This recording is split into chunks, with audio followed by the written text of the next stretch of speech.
It is my pleasure to take this opportunity to greet you all, Mary. Before I proceed any further, first of all, I would like to thank the Almighty God for providing us with good health and abundant blessings. Let's thank Him for this opportunity to place it to God. Honorable members who are watching this clip, my name is Harry Tekaiti, and I'm the current Minister for Ministry of Culture and Internal Affairs in Kiribati, and I'm honored today to make your acquaintance. Please allow me to introduce my ministry core roles in line with the portfolio under the KILGA law. This includes development measures that need to be undertaken for all island developments, providing assistance to ensure the Hepburn and the Rural Island Council, the internal government bodies in all 23 Island Council in Kiribati are provided with the adequate financial support, environmental friendly facilities, a team of well-trained and knowledgeable staff who can provide advice and implement activities that best suits the island community's context. In order for MCA to effectively execute these roles, we continue to work with donor partners and our local NGOs, which includes the Kiribati Island Local Government Association, or KILGA, that is at the very grassroots. It's all a cooperative effort. KILGA has 23 members representing all mayors from different islands in Kiribati. They hold meetings biannually, and during this meeting, they get to review their strategic plans. KILGA works closely with my ministry on matters that concern the internal government. In other words, the strategic plans are coordinated by the local government division. The local government division ensures that the Island Council's strategic plans are in line with the central government's national plans, KDP and the KB20. KILGA's executive is required to ensure that the Council's strategic plan is eco-friendly, have minimal impact to the environment, and promotes sustainable livelihoods. When the strategic plan is final, KILGA submits it to the LGD for approval. Therefore, our method to integrate the blue-green economy is by the Council strategic plan. KILGA understands why the strategic plans needs an endorsement from my ministry, as we are responsible for monitoring the Council's budget and is answerable to all related issues that are caused or faced by island councils. It is also my ministry that conducts annual reviews to respective councils' strategic plans. Another division, the Rural Planning Division, reflects their strategic projects in the National Economic Plan. The strong cooperation between LPT with KILGA serves as the foundation of blue-green economy to the 23 island councils, and one of the classic examples in the blue-green development project with my ministry has approved for KILGA to handle. The blue-green development targets the Hepburn councils, PTC and TUC in South Tarawa, which have the highest population in Kiribati and continue to struggle with adverse impacts of climate change. Many people are moving to South Tarawa from out islands, and this is partly owed to climate change.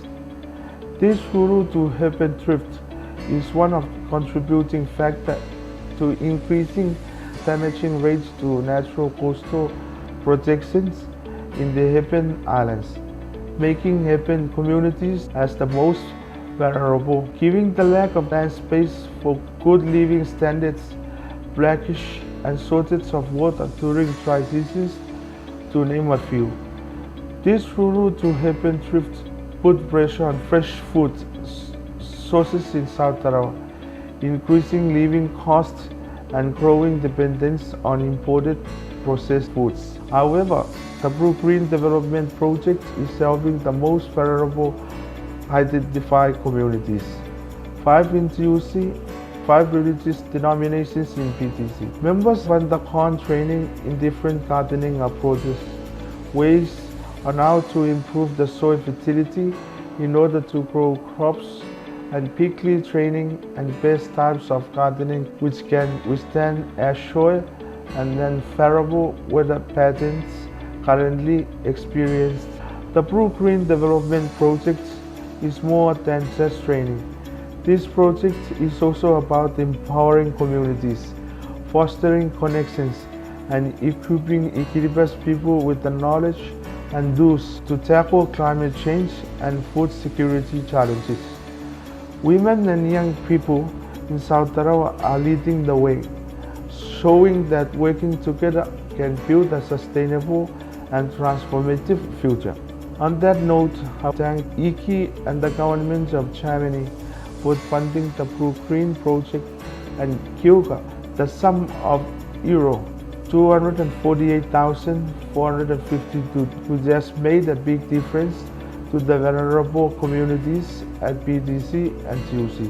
These vulnerable communities who have received all kinds of gardening training, both theory and practical, led by local experts and TAs from overseas, along with those seeds, instilling in them a will and power to be resilient against the adverse impacts of climate change. I would like to extend on behalf of the Kiribati government words of thanks and gratitude to diplomatic partners who have continued to provide financial assistance to Kiribati and KILGA to ensure that our people continue to be resilient and survivors.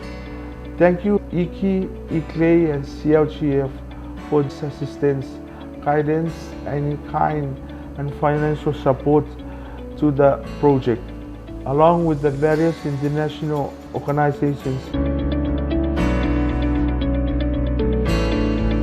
The trust is already there because our Kiribati government continue to work with KILGA and the various island councils will deal with the communities and grassroots level and take care of the communities and the people of the island. Ongoing various development project assistance on the island is present, and cooperation between government ministries and NGOs keep strong ties with the island councils and KILGA in providing assistance, mobilizing communities, and supporting each other. In addition, a visit to KILGA's Blue Green Development Project by the Funafit Island Council from Tuvalu took place earlier this year.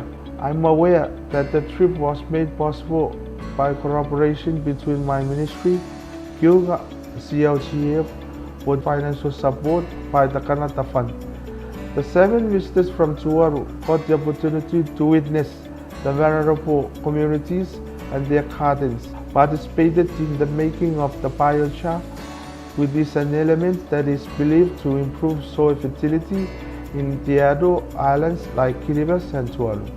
They get to see PICLEI and poultry keeping, natural sea crabs, a visit to Eco and Aqua National Farms, plus other national blue-green initiatives.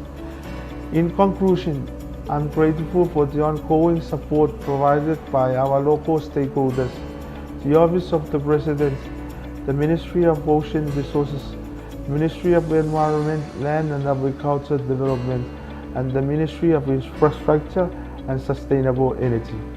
These ministries have contributed in many ways and allowed their staff to be permanently stationed on the Island Council facilities, always ready to deliver and serve the community on islands, promoting and implementing sustainable measures on climate change approaches, management of ocean resources, providing sustainable energy and water reservation initiatives, poultry and PICLEI refreshment, and home or community gardening, ensuring that the Island Council and KILGA have available resources to work with in saving and improving livelihoods for the communities both in the rural and urban areas. In closing, I would like to bestow upon us all the clearest blessing of the Maori Te Roi o Te Tapua, meaning good health, peace and prosperity.